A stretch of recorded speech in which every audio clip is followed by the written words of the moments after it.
start the recording. So I want to welcome you to our Open for Business, Adjusting to the New Normal presentation. We've got a great panel lined up for you in discussion here today. I'm your host, Tom Repczynski, immediate past chairman of the South Fairfax Chamber. And our discussion today is sponsored by and brought to you by the South Fairfax Chamber of Commerce. As small businesses begin to reopen, many local business owners are facing tremendous challenges as they learn to adapt and move forward and get back to business sustainably during a pandemic. Joining me today are three chamber members. Alex Titus, Operations Manager at the Laurel Hill Golf Club here in Lorton. We have Linda Patterson, Executive Director of the Lorton Community Action Center, and are anticipating having Dr. Laura Frederick of Clearfinity Eyecare joining us here as well. Alex, let's go ahead and get started with you, if I could. We know that businesses have been impacted differently. Some have been forced to shift to remote work, while others have adjusted operations or shut down entirely. But business has actually been pretty good on the golf links, hasn't it? Yeah, it absolutely has been. And something for us, you know, we were able to talk to golf courses that remained open during our county issued shutdown, but we still didn't know 100% what we were going to see when we opened our doors. So a lot of our planning, luckily, like I said, we were able to talk to some general managers from around the area, but it was kind of fly by the seat of the pants and figuring things out as we went.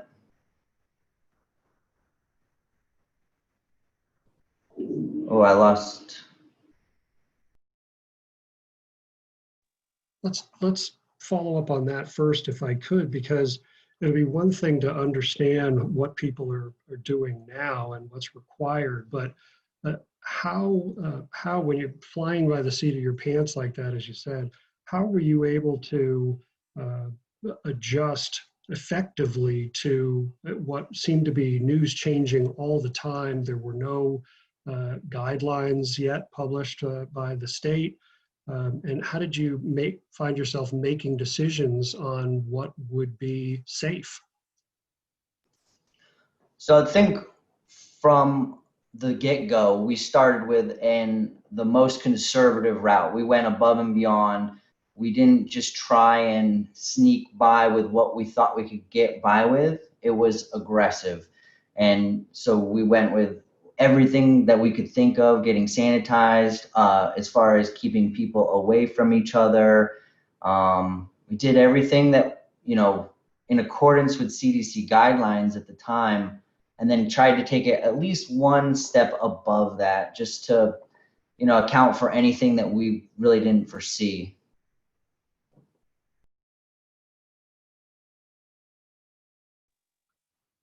And did you find at any point in time, because I think what a lot of businesses, whether they've reopened or not, what a lot of businesses are concerned about, at least what I hear, is customer feedback. During that time when there weren't any real clear guidelines as to what you must be doing or shall be doing, what sort of feedback were you hearing from those who would come out and look to take part, but obviously had different levels of concern? And how did you find yourself, if at all, adjusting to those? Yeah, obviously everyone's going to have, you know, differing levels of expectations in a circumstance like this. So we did find, you know, some customers, they really wanted to be able to pay for things over the phone beforehand. We didn't have that quite available yet. We still don't have, we do have an online portal for paying if you want to play golf, say on this weekend. So today's a Thursday. You could pay to play this weekend over the internet, but you can't call a couple of days ahead. You have to do that same day. And so trying to figure out a little process with that, because, you know, people can call you from the parking lot and pay over the phone, but how does our starter know? those were little challenges that we had to figure out.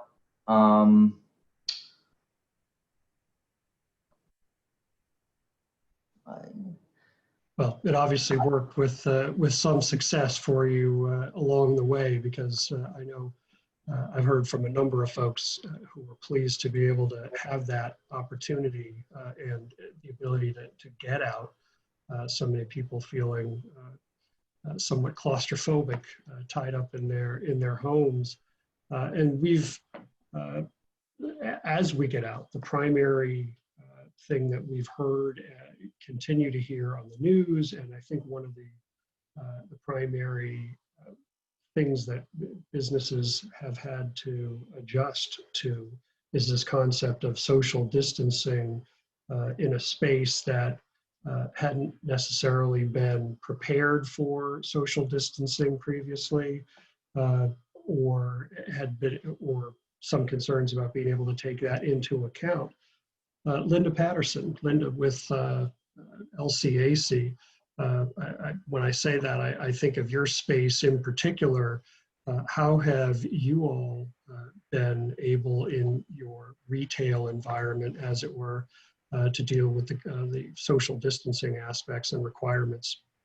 Sure. So LCAC, I closed our thrift store in mid-March, and we didn't reopen until this week, to be honest. Monday was our opening day. And over the course of the last 2 months, we worked very hard to purge items in the store and widen the aisles, because we felt, given the space, there was not going to be any way for folks to be safe. Even with a limit on the number of folks in the store, creating a capacity issue, we knew that if we didn't widen things, then folks would constantly be trapped almost, and unsafe. And so that was one of the first things that we did, was to purge items and create wider aisles. And then we put up signs both on the floor and on the walls to remind folks about distancing, and for things at checkout, where you need to stand in order to wait your turn in line. And those things, folks have been very compliant this week. Now we're only a few days in, but I do think we had the advantage at the store, as opposed to what Alex shared at the store. We had the advantage of learning a lot of lessons about this based on what we saw when we shopped retail over the course of the last few months. Up at the LCAC house and pantry, we figured out all of these things the way Alex described it, kind of on the fly, and learned a lot of lessons up here, which then we were able to put into practice at the thrift store. Well, let me follow up with you on that, if I could, Linda. And the practical side of that, I think, I know myself, my first thought was, with all of the new signage requirements, how did you end up implementing those requirements? Did you take advantage of, utilize a third-party sign company that has obviously, the cottage industry that has bloomed so very quickly, and how did you find what's right for your space? We did find some smaller companies that were able to provide us a variety of items to help both with social distancing and sanitization needs. And most of these folks were doing other things, and then pivoted when the pandemic happened to be able to do that. So we were able to find some good options for us, and not at a high cost either. And I will say, none of them were Amazon. These are all local, not local to us, but small family-owned companies that we were able to utilize to help us with the opening. Well, I think at not a lot of cost, I think, is probably the most significant piece of that. I certainly, that would be an issue for LCAC at a thrift store, but I am sure, and I myself have questioned, many I'm sure have, wondered exactly that. Have companies really sought to gouge and take advantage of the situation and leave you in a position where it's almost cost prohibitive? Dr. Laura Frederick of Clearfinity, are you with us and able to address that particular issue with how it impacted your optometry practice?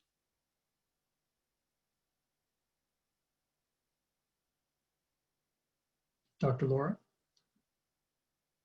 Maybe on mute. Hello, can you hear me? Ah, there we go. Welcome. Yes, if you could, did you catch the question? No, I didn't catch the question. Dealing specifically, we were talking about the signage and some of the, I guess, the hardware, things that you were required to put in place. How were you able to find that putting that in place for your optometry practice was able to be effected cost efficiently or otherwise, an area where you never had to go before? How'd you go from 0 to 60, if you will, and be in a position to open with what you had to do physically to your space? Well, really the only thing that we had to add was, or that we chose to add, was the plexiglass in front of the front desk. But luckily one of my employees is pretty handy, so he actually helped construct it, so that was helpful. Other than that, I had access to some companies that were offering protective things like masks, sanitizing, disinfectant products, through a franchise that my business is a part of. So they were able to connect us to companies to order these items. But other than that, I didn't have to do too many major changes to my office. So has it been I'll follow up with you, Dr. Laura, on that. Is it an easy sort of creative, go to your computer, turn it on, check your email, and you've got 10 people trying to sell you the product, so it's just a question of choosing who it is? Or is it really you go out on the internet and say, where am I going to find this stuff? Right. No, so the franchise I'm a part of is called Vision Source, which is like a group for private offices. So Vision Source themselves went and did the research and found companies and then posted it on their website for us to access. But it was actually a very, very, very limited number. It was very difficult actually to find anyone at that time who had supplies available. And even then, after ordering the masks and the sanitizing products, we had to wait at least 3 weeks to a month to receive it. So it was a challenge. Alex, I'll follow up with you with regard to Laurel Hill, but based on the timing, Linda, since LCAC opened just so recently, perhaps you could share from a timeliness perspective. Has the experience that Dr. Laura had opening earlier on in the pandemic, was it any different for you opening recently? More options, costs have come down. Did you find that to be an issue? So from Laurel Hill's perspective, we actually, we obviously have Fairfax County to help with a little bit of the buying power. We put in place one person in charge of the Park Authority's golf courses to do all of the buying for all 7 courses. So it wasn't just Laurel Hill specific. We still reach out to the same individual person to buy all of our PPE equipment.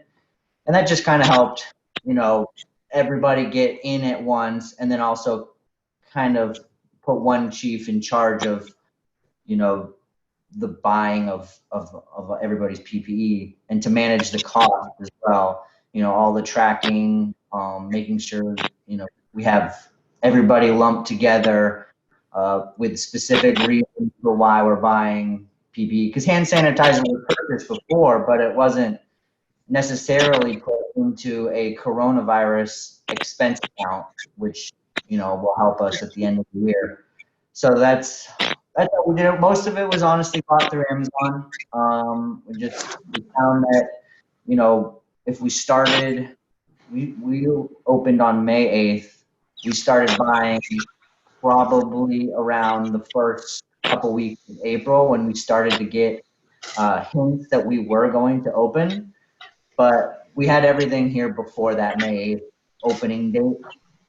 So it didn't take the full month, but it definitely took some time. Now it's definitely gotten easier. If somebody knows that they're down to the last box of masks, it seems like the person that's in charge of buying can get them pretty quickly.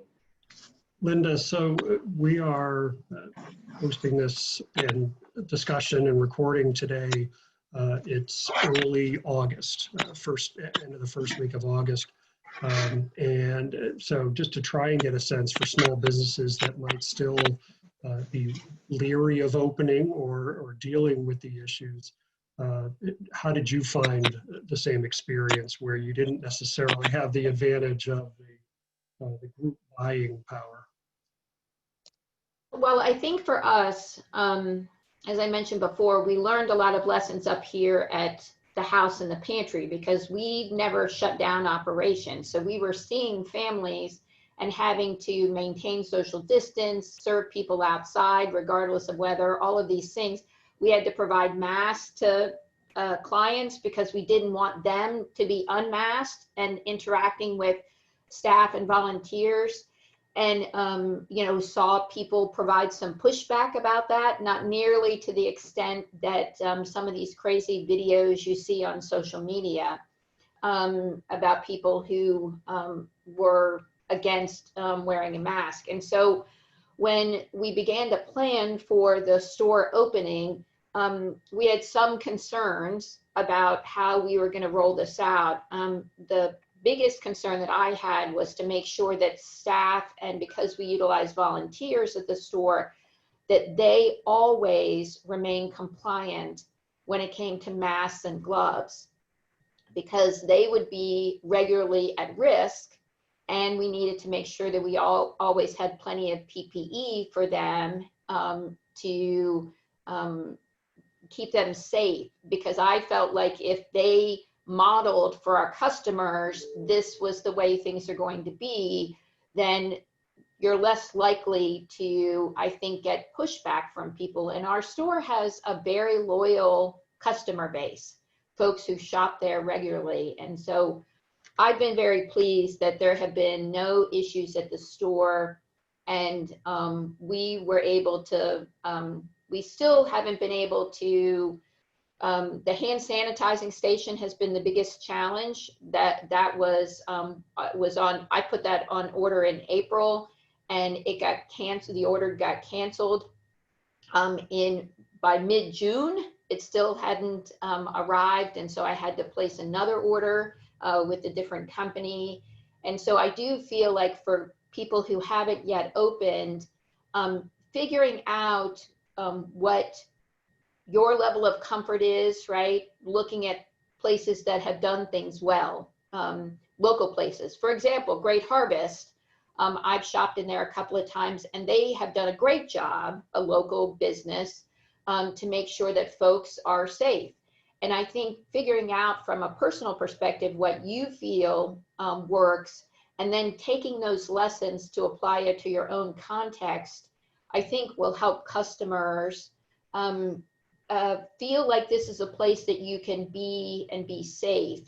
In addition to, and I'm a huge advocate for this, making sure that your expectations are on all of the appropriate pages like Yelp, Google, all of that kind of stuff, your own website, social media, because if people understand what your expectation is, I think they are more likely to shop and or more likely to be supportive as well. That makes sense. Dr. Laura, in a doctor's office environment, as opposed to retail where anybody could drop in anytime, I understand there are different expectations there, right? I mean, first of all, you're generally not going to the doctor's office without an appointment, typically. But from an optometry standpoint, is there anything different there? I know I myself, since you opened, we've used your office for our glassware, and I had an issue. We needed to have an arm tightened up, and I couldn't just drop in. So tell me how that aspect of the no drop-in has forced you to adjust your scheduling or your environment at all. Yes. So as everyone may be familiar, before this whole thing, when you go to the doctor, it was like free reign. You would still make an appointment, but for my industry, if someone wanted to, if they had an outside prescription and they wanted to get a pair of glasses or purchase a pair of glasses, they would just walk in. We would just have walk-ins. And then if someone wanted to, when they come in for their appointment, originally we would have people sit down at the waiting area and complete forms. So we did make a lot of changes, which I felt actually has been for the better in some aspects. So the first thing we had to do was I worked with my web company to help me to put all forms online. So anyone who has an appointment, we direct them to our website, and they can easily complete the online registration form, whether you're a new patient or a returning patient. And once you complete everything on our website, you just click submit, and then we receive everything as an email. And so we try to have patients complete that before they come. And we also have a COVID questionnaire, basically a screener to, ask questions in regards to, have you traveled within the past week or two, any symptoms. We have people answer those questions ahead of time usually like a day before their appointment or the day of. And we're pretty strict about it. If there's a yes to any of the questions, we are rescheduling patients back at least 2 weeks out from the day of their symptoms. And have you had any pushback with that? Actually, no. And no, we haven't had any. So overall, I feel the demographic in our area has been pretty receptive and understanding and appreciative. Some patients who are pretty anxious to even go out in the first place felt comfortable once they arrived. So as a result, on that, if you would, because that's something that I've been asked about or have been involved with discussions regarding, and that is the overly, I won't say unreasonably, but the overly cautious, right? The people who really fear coming out at all.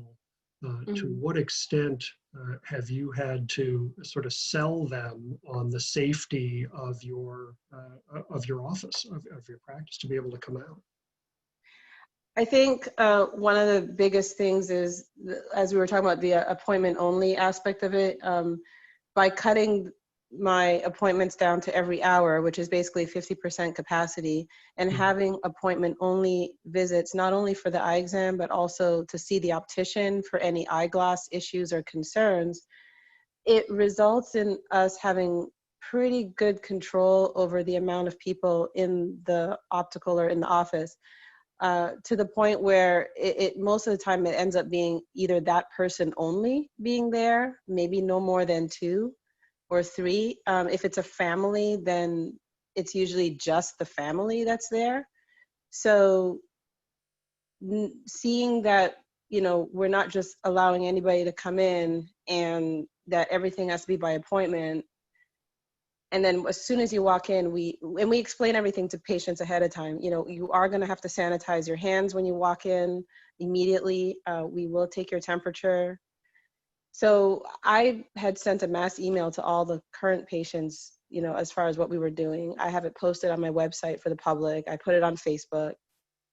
And so I think that piece of it has helped bring them in. if anyone calls and they have questions, and maybe they didn't see our information, my front desk explains to them our protocols. And so that seems to help with some of the patients, willing to come in. Perfect. Alex, Linda mentioned in her discussion about the setup of her retail establishment for purposes of social distancing, the idea that obviously staff is required to put on the PPE, maintain the protective environment in which they work, in part as as a model for the customers who come, but in part we know it's for the protection of the employees themselves. I've got a slide up now that talks about what you can, should, ought be considering or doing with regard to employees. Things like taking temperature checks. Dr. Laura mentioned the idea of a COVID questionnaire for the clients, but for staff as well, it's something that's a possibility, a consideration. Staff not feeling well, how do you deal with that? How do you monitor that? What are you requesting or requiring of them? And protocols for positive testing. How have any of those things been implemented? How have you seen them work or not work so far at the golf course? So the county has definitely pushed this. We have daily, at least weekly information come out via email about constantly monitoring yourself, making sure that you're keeping not only yourself safe, but your fellow employees. And for us here, we really, although we can't police you at home, we tell every employee, if you feel at all sick, if it's even just slight nausea, just stay home. We can figure things out. We have more than enough staff here on a daily basis. I think as far as an operation goes, we about 15 to 20 employees a day, depending on the level and which day of the week it is. Typically, before the whole the pandemic came about, it was probably in the 8 to 12 range. So we have more staff here to cover for these types of situations where, where our employee is sick or heavy volume, because we have more duties, making sure carts are sanitized. But I just had it was about 3 weeks ago, I had 2 staff members. They had a planned trip with family to a beach vacation where they came into contact with, some people from another family that ended up testing positive, and they found out towards the end of their vacation. And so they both got tested. They both came back negative. This was all before they ever came back to work. And so then, they were put on a mandatory quarantine for 14 days after they were tested negative. So, they did get some form of pay during that time because it was, the county has a system in place for that. But that, everything, if you have any doubt of your mind, just stay at home. We have more than enough level as far as employees go that we're just not taking any risks.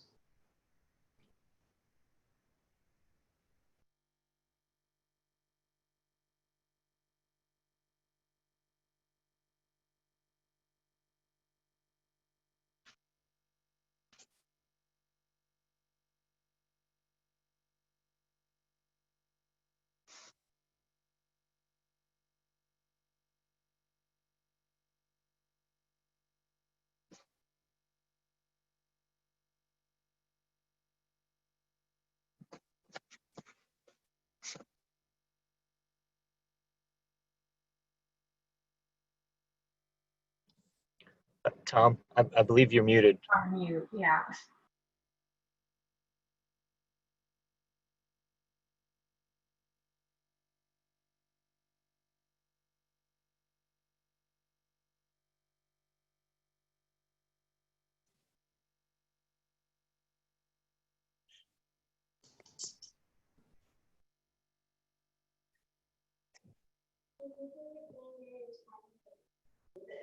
Hello, Tom. I think you may have disconnected.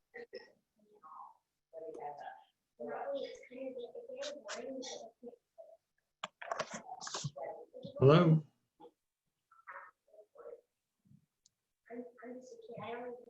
Well, maybe this concludes our briefing.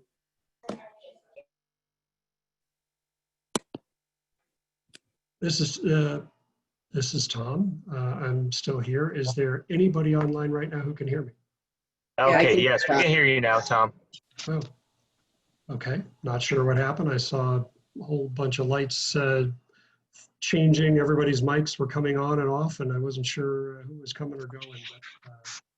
But we'll have to check on the technical aspects of what happened there. Nothing changed on this end, I assure you. I'm glad you all can hear me now. So, and I'm not sure where I got cut off, but the focus, and I was hoping to hear as a follow-up from both Dr. Laura and Linda at LCAC, to what extent do you move past the social pressure and the employer pressure to say, look, if you're sick, stay home, and get to something more where is it incumbent upon you, or have you taken it upon yourself to test in some way those who are working for you to make sure, whether temperature checks or otherwise? Dr. Laura? I actually had two employees. One who had called me the day before and had a couple symptoms, like listed symptoms. And so the protocol that I immediately came up with, a written protocol for the office, and basically it's, for us, it's just 1 week out of work. Unfortunately, they don't get paid. A very small practice, so there's only 3 of us, no, actually 4 of us total. So it certainly is a challenge when, you know, someone has a symptom and I have to make that decision, but I do it anyhow. And then I had another employee recently just came back because she actually had fever and sore throat. Turned out it was not COVID. Went to the doctors, got tested and everything. But still, I had her wait at least a week before she came back. And then when they come back, we have their temperatures checked. Now, do you have any special access to testing that others might not? I don't. Okay, No. because I recently found, I went and got tested, I had cold-like symptoms, which, as many are aware, it could be a cold, could be the flu, could be COVID. And I found that the current wait is at least said to be 6 to 10 days for test results. It ended up taking 9 days for the results to come back. Wow. And in that time, I sat there and I thought about not only those with whom I normally work. I've been working from home for a long time, but also the businesses who are represented here and in our chamber. That's 9 days from the time I actually went to get tested, to get the results of that test back, and then not knowing at that point if it said I was positive. Those results were already at least 9 days old. How, if at all, and I'll throw this out to all our panelists, do you deal with the practical realities of that? Is there something else, right, that you can consider or put in place, or is it simply, if it means you're out 3 weeks, you're out 3 weeks, if that's what it takes? I think for even if I wasn't working for a Fairfax County facility, this is something that I think as a whole world, we've taken a new appreciation for being safe. And I mean, you've always heard that since I was in high school and had my first job was, if you're sick, stay home. But, if you had the flu or simple cold symptoms, you'd probably still go to work, especially if you needed to pay bills. Now this is costing people lives, and it's clearly costing people businesses money. So the system really is just, as safe as you can possibly be. If you feel at all sick, stay at home. If there's a way to compensate that employee for at least proving that they're trying to, 'cause, obviously people can still lie and say that they're sick and stay home and get paid. But obviously if they're putting in an effort to go get tested and things like that, and if there's a forum for actually paying the employee at least a somewhat of their, their income,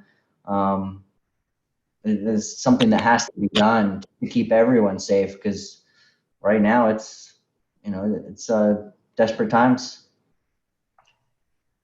Sticking with the practical, obviously we could talk about what everyone should be individualizing for themselves and making the right call.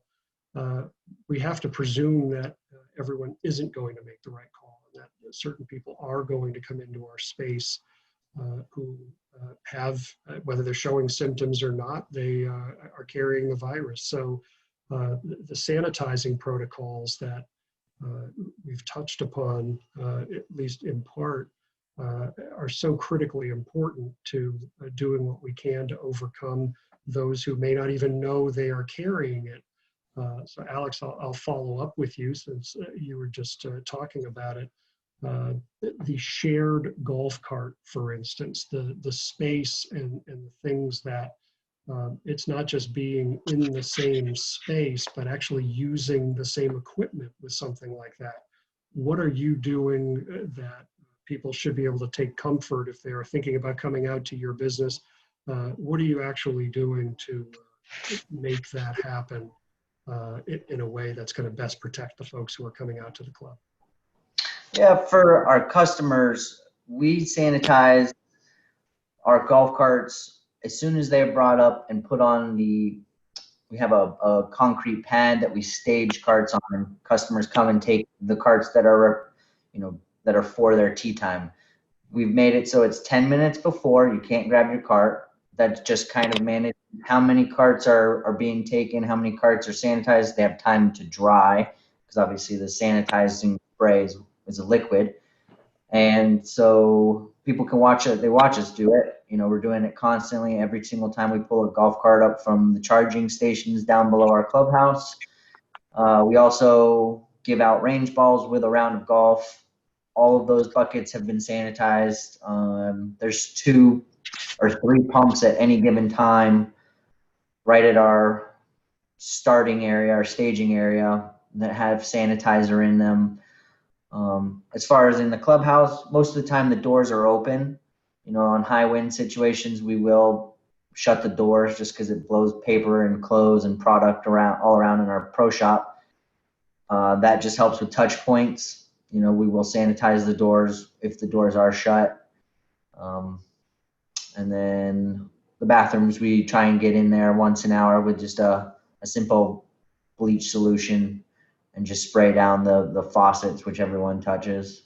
But high touch areas is pretty much what we're trying to find.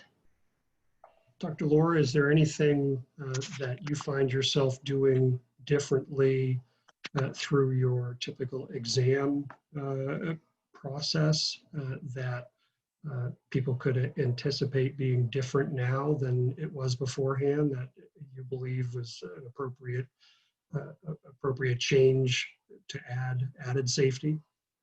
Definitely. So the first area, the optical, any patient that takes a frame down to try it on, even if they don't put it on, if they touch the frame, they're told to put it on a tray.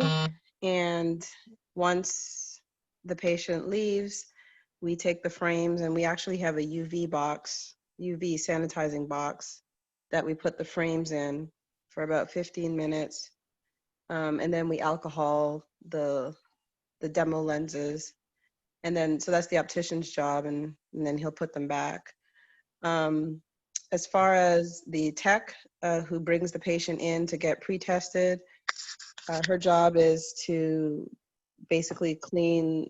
We have it's like a disinfectant spray, but it's actually made of a hypochlorous acid. So it's actually very gentle type of disinfectant, so it doesn't damage the furniture or the finish over time.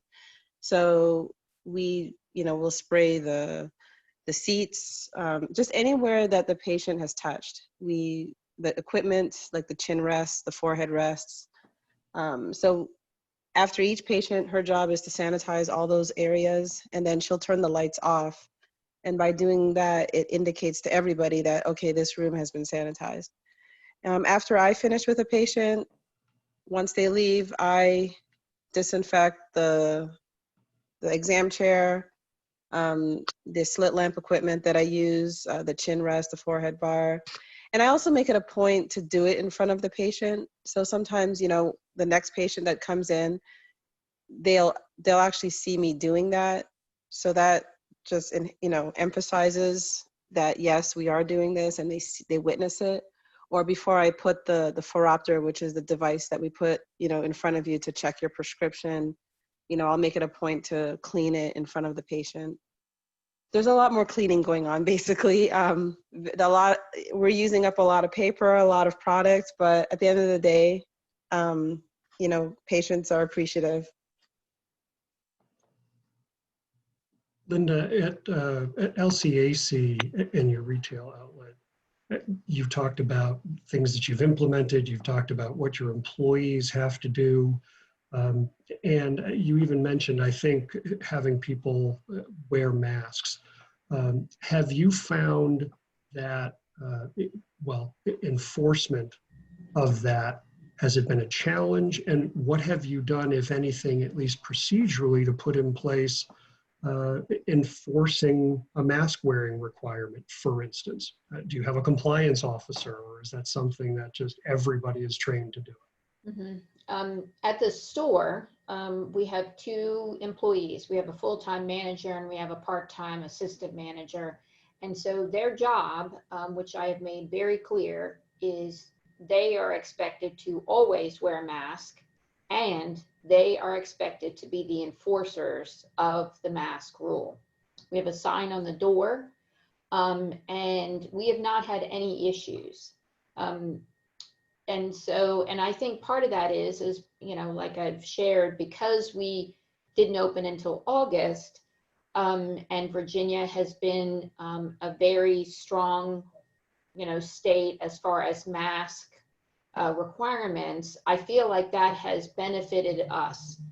We have not had the same kinds of challenges, perhaps, that are seen in other localities.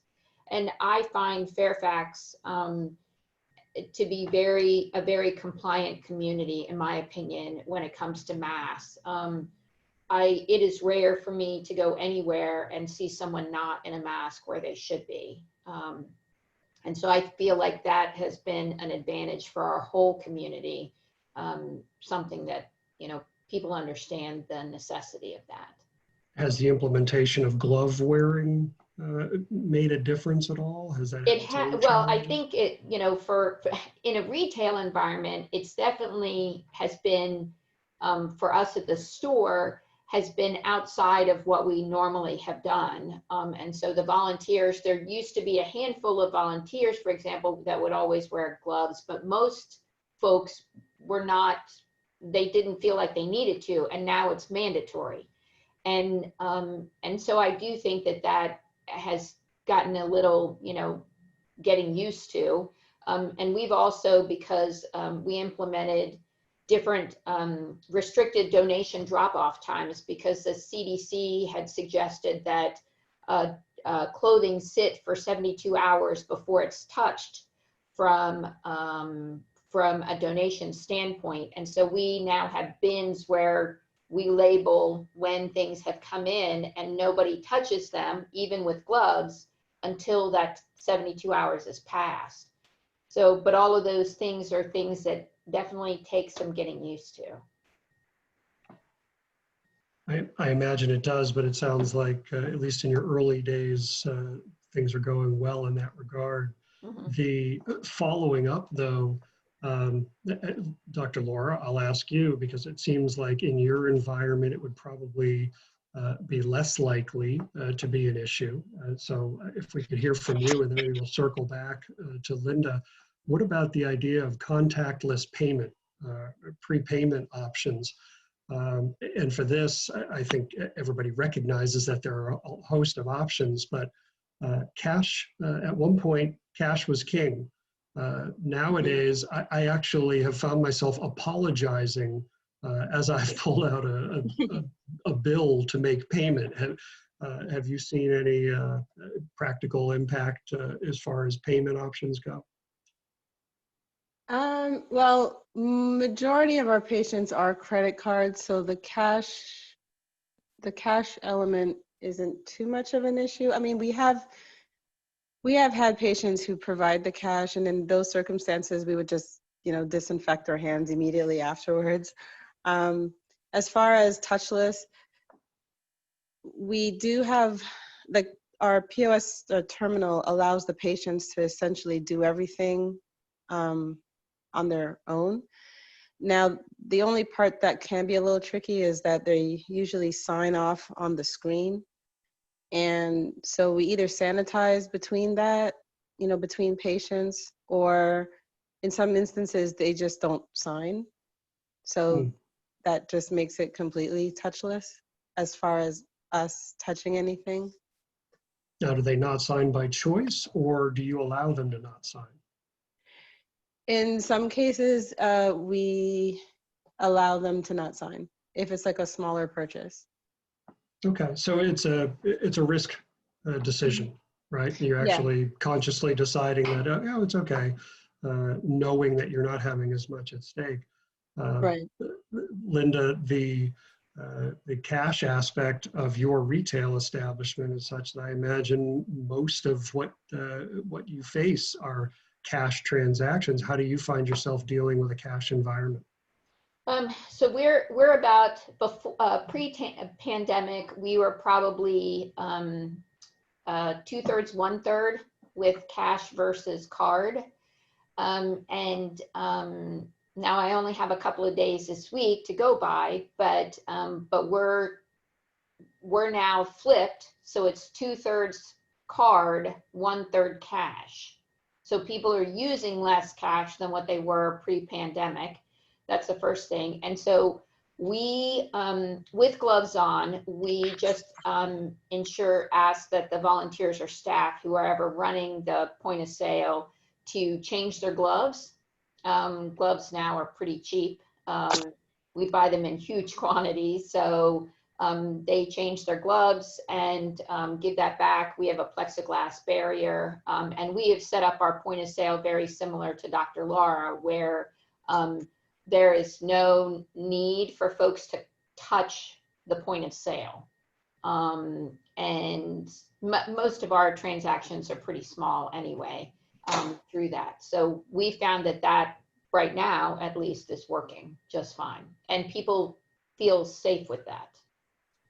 Alex, at the Laurel Hill, I know I've been up there and now have to talk to the cashier behind the plexiglass, as in most places, and the credit card machine has been moved out in front of the plexiglass. So I know there is a no-touch option, if you will. You literally don't have to touch anything but your own credit card. But is there a cash option? Is that something that has been dealt with systemically within the county to make a decision to accept cash or not cash, or is that still an open question?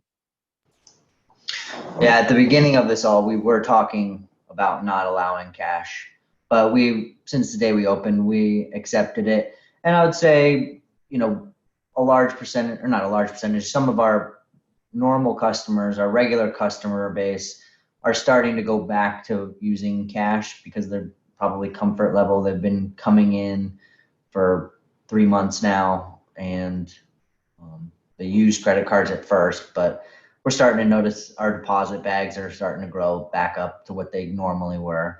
But one of the added benefits to doing which we kind of thought might happen, was when people wanted to prepay, there was the setup, like I mentioned before, they had to set up an account online. So we've actually grown our base of emails to send out specials, to keep aware, email blasts, all those types of things.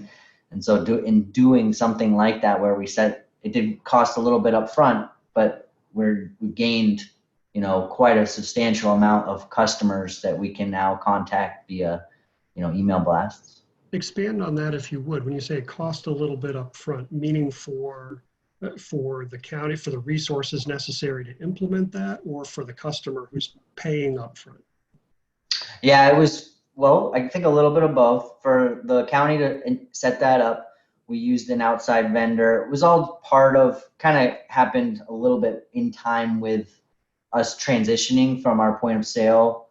We were using, I'm forgetting their name right now, but we moved to the Golf Now point of sale system. I'm sure plenty of people who play golf would know who Golf Now is. They've actually created their own point of sale system and T-sheet network. But also the customer now has to pay if they do it through the Golf Now website. I think it's like a $2 transaction fee. So that can add up. Well, it can, and that sort of begs the follow-up question I was going to ask, which is, you've actually gone to a system which not only doesn't provide a discount to the customers, right, but actually costs them more to use that option. And if I'm hearing you right, you're finding that it's not only not hindered operations or made things worse, but in fact, it seems as though it has helped increase the numbers. Is that a fair assessment? Yeah, I would say most people aren't using the Golf Now side of the T-sheet. Fairfax County does have our own T-sheet program to make tee times. You just can't pay through that T-sheet. So the ability to not have to come in is essentially costing the customer an extra $2, unless they want to wait till the day of, and then they can call us over the phone and then give the credit card over the phone, as opposed to coming into the actual facility to pay.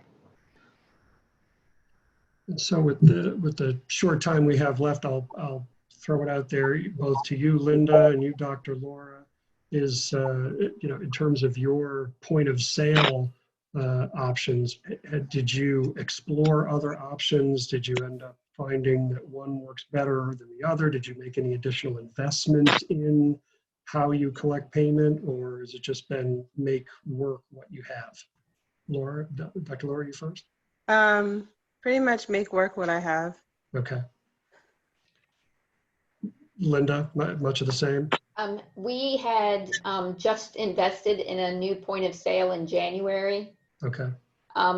We switched to the Square point of sale and set it up, customized it for the store. And so we just stuck with that.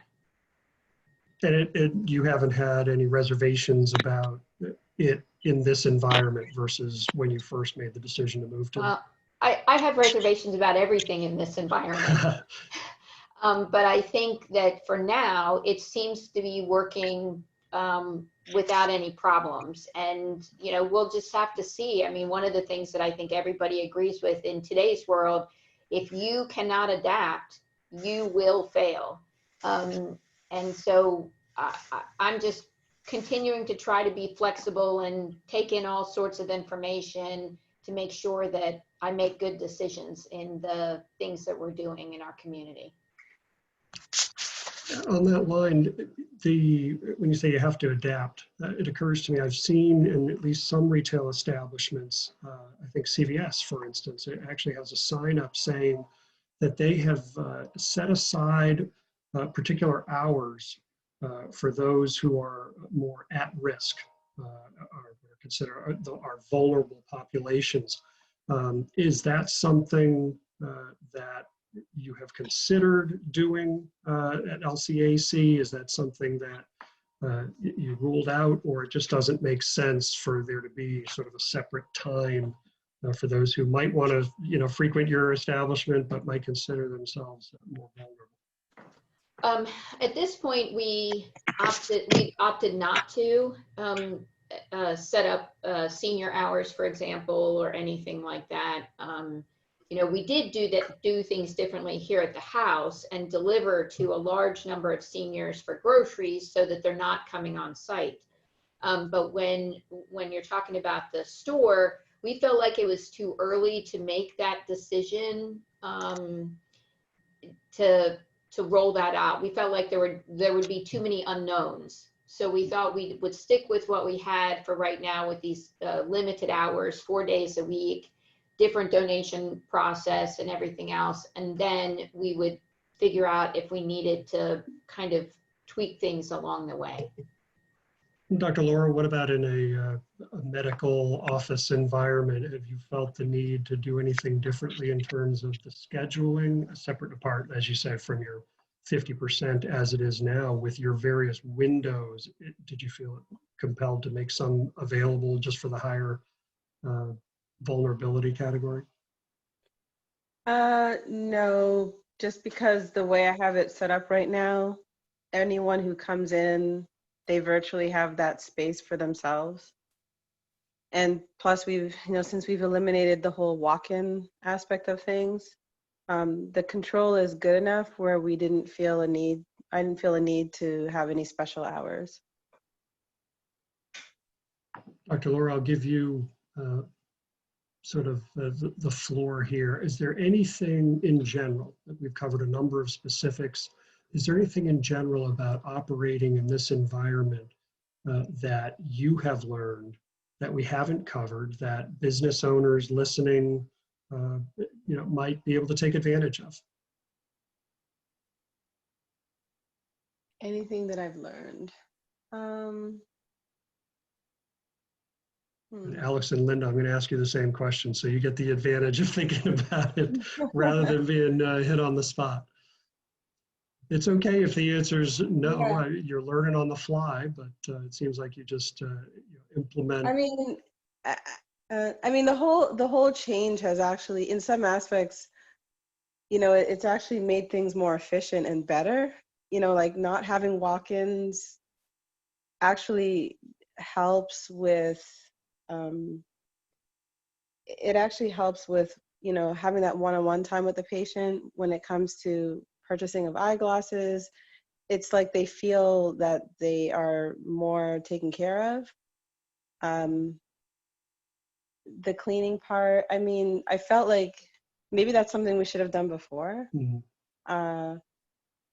When you really think about it, it might sound like a lot to do, but at the end of the day, it actually is something maybe we should have been doing.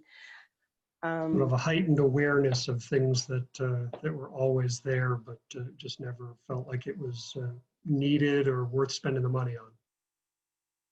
Yeah, okay, the frequency of the surface cleaning is probably a little bit more than I would expect, but at least the awareness is there now. So at least the frequency is more. All right, Linda, have you concluded anything that we haven't otherwise covered that our business owners? No, I do think that listening to other folks, that was one of the things we kind of came up with a list from the volunteers and staff of the changes. That was one of the first things we did, is said, what would you like to see in the change in operations at Lorton's Attic? And we compiled a huge list and then narrowed down what we thought made sense given the environment and CDC guidelines. And that really helped us tremendously to figure out what we were going to invest money in versus what we could do ourselves and that kind of thing. So, because then I think with that buy-in, people are willing to come back, be a part of things.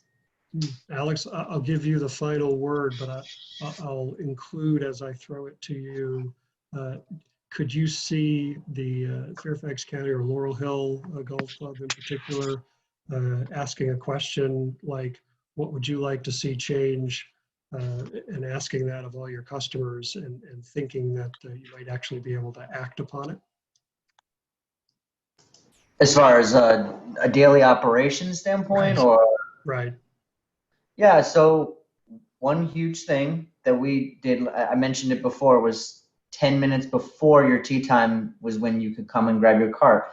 That was to help manage, some of the chaos. Beforehand, people could come up and grab a cart, go drive to the parking lot, chipping green area, and their buddy, who we knew they were going to ride together because it was always 2 carts per foursome. People rode the same cart. They were going to have to figure out where the cart had gone, and they would hop on and then go. So now our problem is, obviously, if a customer, any customer, not just elderly, not just at high risk, any customer wants their own personal cart, we're going to give it to them. But say we've had 30 carts up on our staging area, and all 30 carts have gone missing because these 30 people have checked in down at the chipping green, blah, blah, blah, blah, blah, wherever they are. Now we don't have a cart for the customer who's about to be on the tee box because they showed up, 10 minutes before their tee time or whatever. So that's something that we will keep. And it's caused some kickback from some people. You play another golf course, you're a member at Mount Vernon Country Club. You don't have that. You don't have to expect something like that. But this facility is so busy, and we don't have an endless supply of carts. So we're going to continue that past once this pandemic is gone. And other than that, I think we probably aren't just going to remove the plexiglass just because the pandemic's gone. It may if it falls down, we may not put it back up. But I can foresee a lot of these things sticking around. Wearing face masks, people using gloves inside when they're operating the cash register. A lot of these things, maybe we were just taking things for granted before everything kind of came and blew up. But yeah. Well, I can't thank you guys enough. Our thanks to Dr. Laura Frederick of Clearfinity Eyecare, Linda Patterson with LCAC, and Alex from Laurel Hill Golf for joining us today. Thanks as well to the South Fairfax Chamber of Commerce for making this discussion possible. Connect with the Chamber and its member businesses on our social media and our website, and you'll find the same for all of our panelists on our webpage. That's the South Fairfax Chamber of Commerce at www.southfairfaxchamber.org. And with that, that concludes this panel discussion. Thank you. Thank you, everybody. Stop